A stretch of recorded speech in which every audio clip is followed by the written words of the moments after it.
Hello, my name is Aaron Edwards, co-founder and market consultant of Santos Springs. We offer grain marketing solutions to producers in multiple countries. Welcome to our W2H grain marketing channel.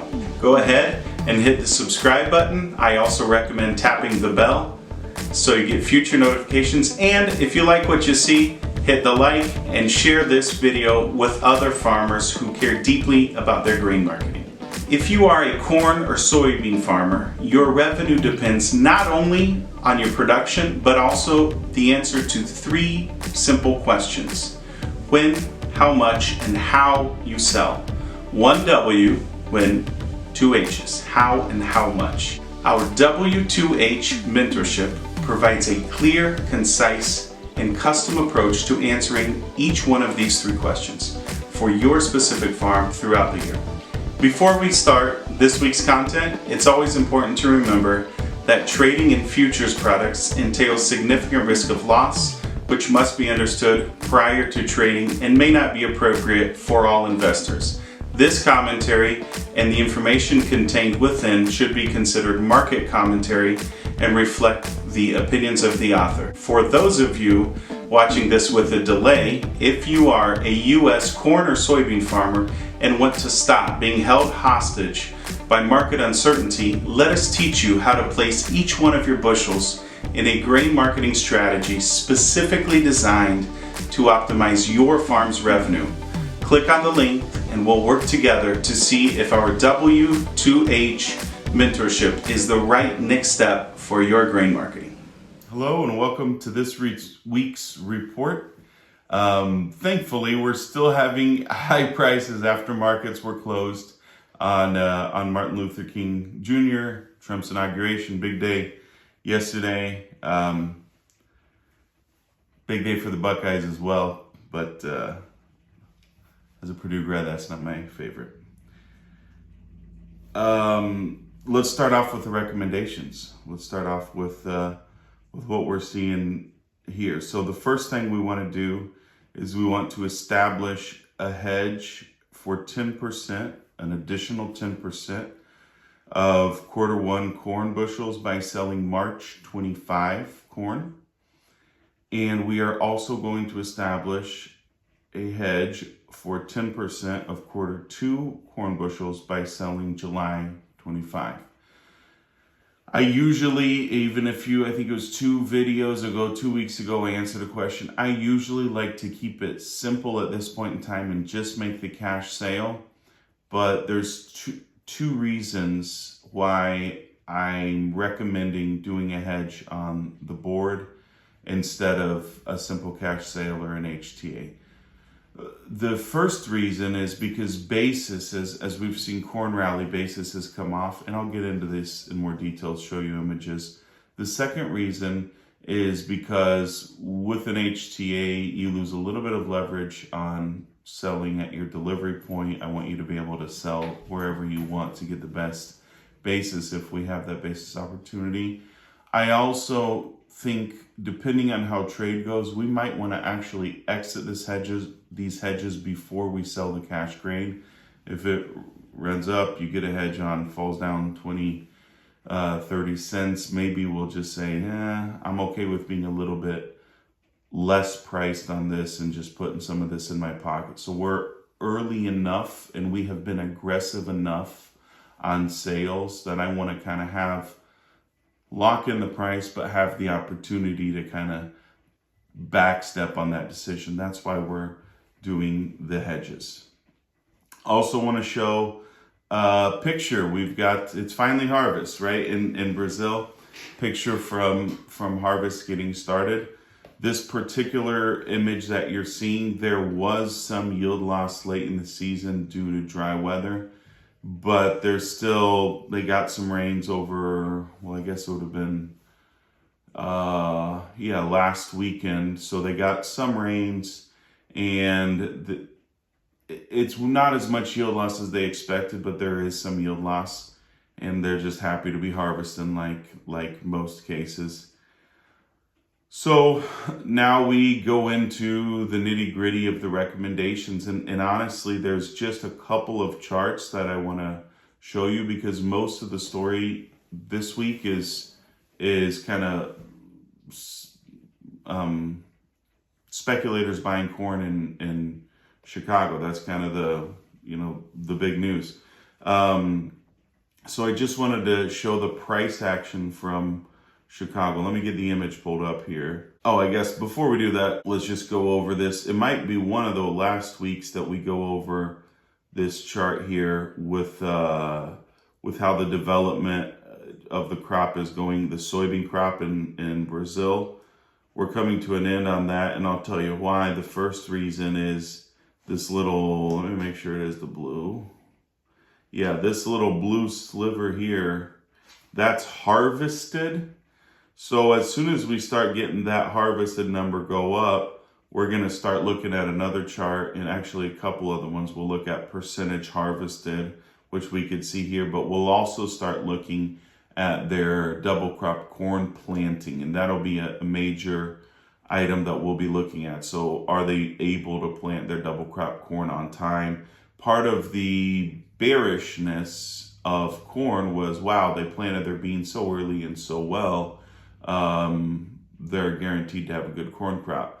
And now a lot of the areas where they're starting to harvest, especially in northern Brazil, are wet, and there's doubts, will they be able to get their corn crop in and get a good stand? So that's something to watch. But we do still want to watch, mainly because of this 55% is still filling pods or filling grain, and that still has some weather risk. In this flowering, it's not much anymore.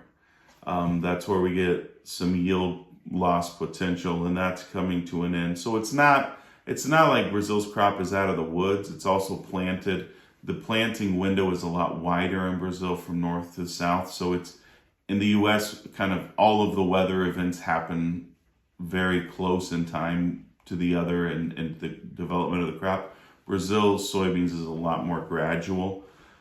But that's how they are developmentally. We might look at this a few more weeks, but we're getting to a point where we need to start tracking double crop corn planting, and that might even be a higher priority. So with that in mind, let's just talk about corn and beans. The good news for soybeans is we are supported. If you think of let me get a marker here. If you think of the 20-day as being support or an uptrend, we do very much seem supported here by that. So we saw a golden cross in corn, and after we saw that golden cross, we really saw that market take off to the upside. Absolutely, that's what we hope for beans. I think it's possible for beans. There is a huge caveat when it comes to the bean market, and that's the fact that there are still about, depending on what number you want to go by, but 70 or 80 million metric tons of beans in Brazil that are unpriced, that will probably need to be priced February, March, April, around their harvest. That's a major problem. It's a major hiccup with grain marketing in Brazil, is that they have just half the crop that needs to be sold at harvest, and that makes it very, from a competitor standpoint, from having to sell against them, that makes it hard because they're dumping cheap beans onto the market. But from a farmer standpoint in Brazil, that's not very strategic. So that's with the customers that I work with down there. A lot of what we do is geared around not having to sell at harvest, really minimizing those volumes unless they absolutely have record yield and overrun bushels. But using a combination of storage and forward pricing to be able to get them to not have to sell at this time. So customers down there are well positioned and don't have to sell, but the average farmer in Brazil is going to have maybe as much as half of his crop or more than half of his crop that needs to be sold probably in the next 3 months. So I'm cautious about being too optimistic about a rally in soybeans as long as we have that damper of selling pressure. Beans go up a little bit, there will be selling pressure. I also think there is the possibility of, if they were to get a weaker, a strong dollar for them, or a weaker Brazilian currency, that could make their price seem higher because it is higher in their local currency, and that could add selling pressure. The opposite, I'm not sure would do a tremendous amount. If the exchange rate softens, they'll be like, well, now I'm really not going to sell. So it might add a little bit, but if exchange rate goes down and then Chicago goes up a little bit, they'll probably sell that too. So I don't necessarily know. Selling pressure might really make beans drop. They will, at least in my opinion, probably dampen the upside. So if we can chop sideways in the bean market, or sideways to up over the next 2-3 months, I'll be very happy. We managed to get through that selling pressure out of Brazil without really taking a nosedive on soybeans. I'll just throw up the image there from the soybean basis from the Purdue. If you watch it, I really like the crop basis tool that Purdue University puts out. I'm obviously biased. I'm a Purdue grad, and I actually helped work on this specific basis tool project when I was working on my master's. So yeah, I'm biased, but it is a nice tool. And you could just see how, where is it? The soybean. You could just see how the soybean basis is sideways and slightly coming off of that. So let's shift gears. Let's just shift gears towards corn. There's no action required on soybeans. We have to see how selling pressure will hit. Basis is not moving up or really down very much at all. Corn, there's a little bit more of a story. So let me get the screen up here so we can look at corn. I think the question on everybody's mind is, how high can this corn market go? How good of prices can we see out of corn? Let me get a marker so I can mark this up well. There we go.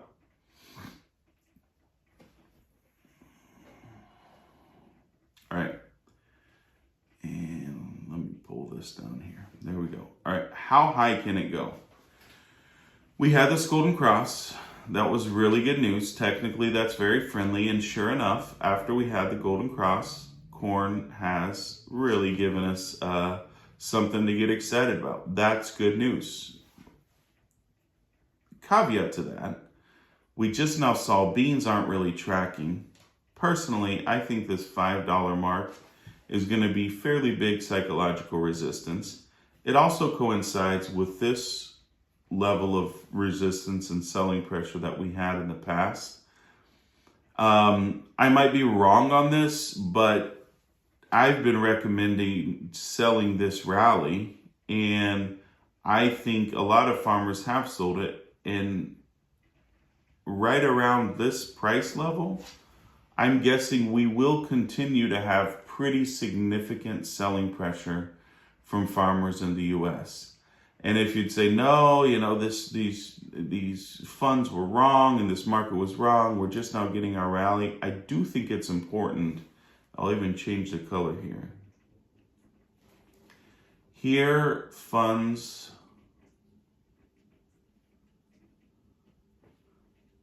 were neutral. It's not, it's trying to mark something up.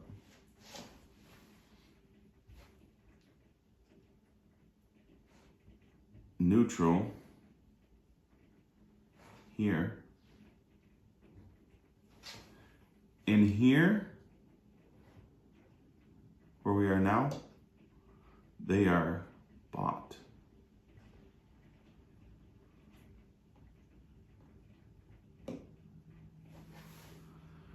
So we are at a lower price level. It has required speculative buying on the part of the funds to get us back up to a price level that is similar to what, or it's actually lower than what we had previously. So it's just to put that into perspective, we were at this price level and speculators were actually a little bit sold, but they were neutral.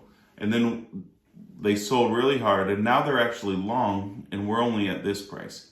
Which means if you were to think of the price level at spec funds being net neutral, the price level at spec funds being net neutral between May and currently, we would have a lower price level at their neutral point. So separating the signal from the noise can be very tricky. But the idea that, oh, corn's going to go up forever and, this is a friendly rally. It's like, if they just go back to neutral, we're going to have lower prices. If they just get out of their longs, the price of corn is going to drop. Whereas if they had gotten long back in May, they got neutral. If they had gotten long back in May, we would have had something well over $5. It's a long-winded way of saying, I think short term, the close to $5 is going to be not very easy to push through. I don't think it's going to be very easy to push through those price levels. This is not, in my opinion, this does not seem like 21, 22, 23, where we hit $5 and just blow right through it. I don't think we're in that type of scenario. What is very encouraging to me, and I am optimistic about, is the fact that our winter rally is taking us close to $5. I had thought we might needed a spring rally to get up there. It's also interesting to me that it had to get this high to start making corn move, and corn does need to move. So that's really good news. But December corn is still quite a bit lower. New crop corn is quite a bit lower. Now we'll look at July, because July is usually a strong performing contract. Let me get over here to July. There we go. And July's, it's right there, right? It's knocking at that $5 mark. It's similar price. Well, it's still below what it was in May, but that's quite a rally in July. I'm always a little bit apprehensive about a sold position against the July contract. July contract's the contract that I want to buy as a default. But again, my bias is it's going to be hard for us to have too significant of a rally over $5 short term. I think there's selling pressure on beans that'll keep beans down. I think farmer selling in the US will very likely dampen corn's prospect. The question in my mind is, okay, let's say we come up around 5, maybe it's, a little over 5, maybe we don't quite hit that $5 mark. Let's say we come here around 5 and then it corrects to the downside. The question in my mind is, how low does it go? And part of the rationale behind the recommendation was, if it comes off, but it's still very well supported, maybe we will want to just step out of these last 2 hedges that we're putting on today. Maybe we'll just say, hey, I'm not interested in being sold because we made light work of $5 and I think we're going to go above it. And thank goodness we're going to have a rally. I want to make sure I'm selling into that rally. That's also the rationale with not doing more work on new crop. What if we get, get chances at $5 new crop hedges? So we've got a stake in the ground, and that's good. A couple of questions to go over. Question number 1, will corn pull beans up or beans pull corn down? It would be nice to have a crystal ball, as always. This is a moment that I do wish it would be really nice to just have a crystal ball just to get us through the next couple of headlines.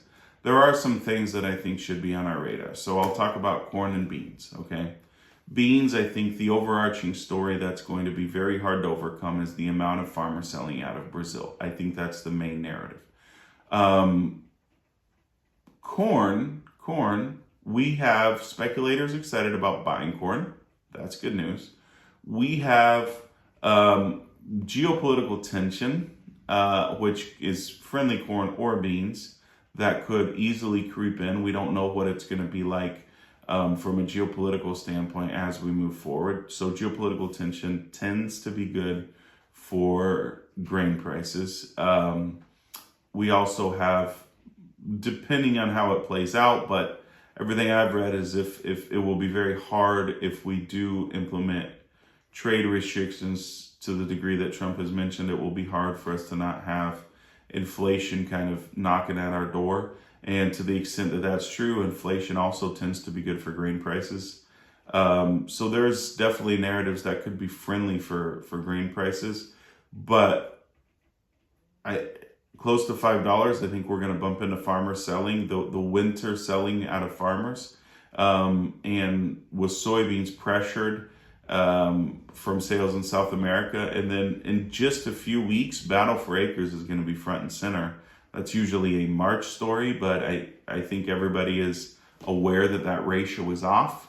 And with that ratio off, why can't it be a January, February, and March story until we get a little bit of a correction in that ratio? So for me, that's love to have a crystal ball. Shy of a crystal ball, it's definitely a story to watch.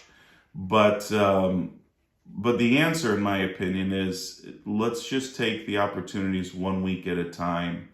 And the recommendation this week is to take advantage of some of these corn prices, but to hold off on some of the beans. So I guess hopefully that pulls beans up, or if corn falls off, at least we took advantage of it. Either way, we're kind of positioned well for that.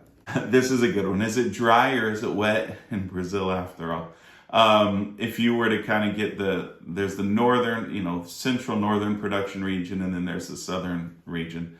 So the southern Brazil, about the middle down, and that would include also across the border. If you look at Paraguay, Argentina, that part is dry. They did get a life-saving rain. I was talking to a customer down there, and he's 10 days ago, he said, we're going to have 20 to 30% yield loss. I talked to him again, I guess it was Friday, and he's like, we got a life-saving rain, and it might be 10 to 20% yield loss now.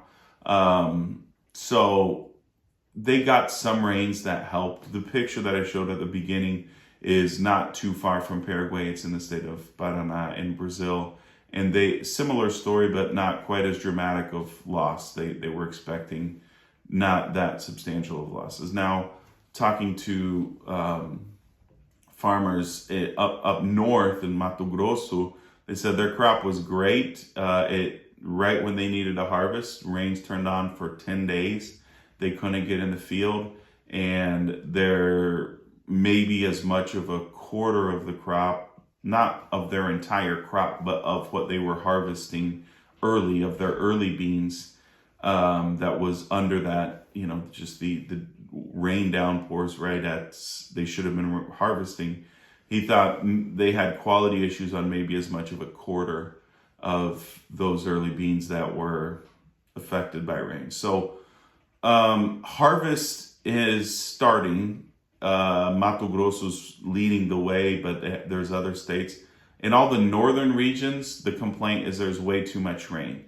Whenever you have too much rain at harvest, the things that are on my mind is this a yield story or is this a quality story? And what I mean by that is, will they figure out ways to mix low quality beans with higher quality beans and still kind of keep the yields similar? Is it mainly just a logistical challenge, or is this an actual production challenge? And the other question is, will they be able to plant their double crop corn in time? It's one thing to kind of get in and get out with a combine. Can you get good placement of your corn if it's raining that much? It's just, if it's operationally hard, I mentioned previously, February is when they need to be harvesting soybeans and planting corn. It's probably the most intense field work month of the year in Brazil. And if it's raining every day and it's just mud puddles everywhere and you have to be operationally on point, that can be challenging. So that's definitely something to watch. Will we have, okay, here's the last question. Will we have re-ownership opportunities in February? I guess the tinfoil hat conspiracy theory, it's February's an insurance month, and a lot of times we do get pressured markets. My hunch is this rally will be kind of short-lived. I just don't know how far it falls. I don't think this is a runaway. Chicago went up, basis went down. This isn't a demand-driven rally. This is let's get excited about buying corn rally. I think it's probably short-lived on corn. I think farmer selling will dampen the upside, and I think we'll catch our breath. It would make a lot of sense for just the way markets trade, right? Kind of run out of steam sometime mid to late. Well, we're already in late January. Run out of steam sometime this week or next week, and then kind of get the panic effect the other way. And so I think it's very likely we do get some buying opportunities in February. With beans, I would love for that to be a sideways buy type of a deal where we don't really get the wind knocked out of us. I really would like to see us not go back to the December lows in beans, because if it does, I'm not sure they hold. If we could keep farmer selling in Brazil, just dampening the upside until we get through that inventory of February, March, April, then we're free to get a spring rally. That would be my preference. I think it'll be hard. We'll be hard pressed on beans to get a rally, but we'll see. We'll see. I think that marketing, solid decisions in marketing. I feel like they're 1 week at a time. That's the whole rhythm we work, and we've made solid decisions so far. It would be nice. It would be nice to pick up some re-ownership on some early sales. Every time you have higher prices now than you did then, that's the case. But we still got a lot of selling work ahead of us. I mean, we've just barely dabbled in new crop. We still got all of our quarter three, most of our quarter two, a lot of our quarter two. This week's recommendation just barely stepping into some hedges. So still have a lot of selling work out in front of us. We won't complain about higher prices. Yeah, if we get a chance to re-own some hedges, we'll take it, and we'll deal with that when it comes. I think it's possible. We'll just keep tracking it. But hope you have a great week, and let me know if you have any questions.